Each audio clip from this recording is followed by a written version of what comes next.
There have been a few times in my life when I barely avoided bad situations. I was kind of wild and on my own for a long time, but that's kind of getting off topic. After having been in so many situations due to bad choices, my gut feeling has never lied to me, so I trust it, even if it makes me feel like a crazy paranoid hermit lady.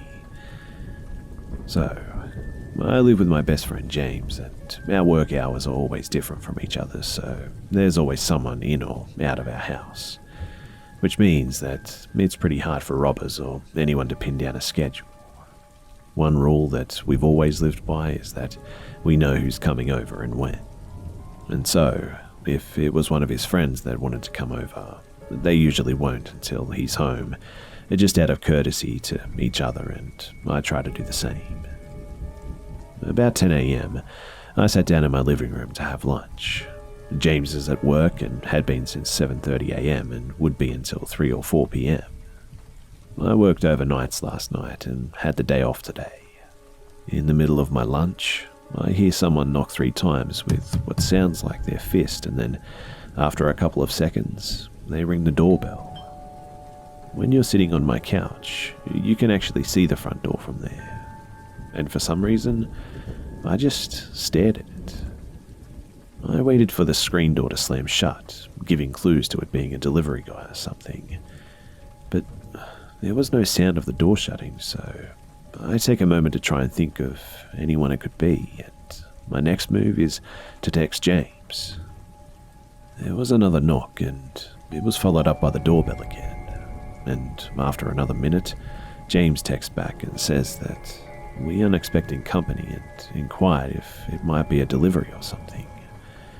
But I knew that it wasn't, and finally the screen door slammed shut, and that let me know that they had at least stepped away. Curious though, I got up to peer out the peephole in the door, and walking up the pathway away from the house is a guy in a pink salmon-coloured hoodie. It's 85 degrees out, and he has a hoodie on with his hood up, so you can't really see his face. He stops and stands at the end of the pathway and doesn't move. And right there is when I feel the chills creep up my skin. He then turns around and walks back to the door. His head is down, so I can't see what the bottom half of his face even looks like, and I can also see that he has what looks like a bunch of yellow empty grocery bags in his hand. He rings the doorbell twice, and I keep watching him, trying to be as silent as possible. He turns and starts walking to the side, and I realize that he's going to the window, so I step back behind the wall of the living room and try to peek out and not be seen. "Hello? I want to see your dog." He calls out through the window. Now, I feel really confused, and I start texting James everything that's happening. It takes a while for him to respond this time, and in the meantime, the guy says, "Are you going to let me see your dog or not?" He's starting to sound like he's becoming agitated, and I'm hoping that he just has the wrong address and realizes that soon, because we do not have a dog. He taps the window a couple of times and starts making the noises you would to call a dog. By this time, James has texted me back saying that the whole thing sounds sketchy as fuck and just to stay out of view and definitely don't reply, and call the cops if he doesn't leave. I nervously look back, getting a quick look to see if he's left the window, and I just wait a little longer, just in case. And at this point, I'm sitting on the floor with my back against the wall, trying to wait this situation out, hoping that he's just a nut and will just leave soon. But I start to hear an odd scratching against the glass, and it had my adrenaline going as the fear sinks in that this is really creepy, and I don't know what he's doing. I try to get a good look and stay out of sight to see that his face was pressed up against the window, but his hands are cupped on both sides like you do to see better. And that's when I noticed that he had black gloves on, and also an X-Acto knife, or whatever those things are called. At this point, I freaked out and start to call the cops when I finally hear a car's engines kick on, and another couple seconds and the noise just drifts away. I don't move from where I am, and I just contemplate whether or not I should call 911, and I'm an idiot, I know, but I didn't call the police. Instead, I stayed in my room with the door locked until James came home. He stayed outside a minute, finishing his cigarette, when he texted me, "What's in our garden?" We don't actually have a garden, it's just a little planter's bed that we've never really used, but that's what he calls it.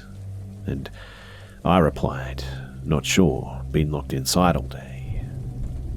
There was a moment before he texted again, and he said, "It's a yellow bag." And I said, "Holy shit, James." I flew down the stairs and out the front door. I walked up to James and my heart stopped. There, in the planter, he used a stick to pull open the bag, and inside was a note and orange duct tape.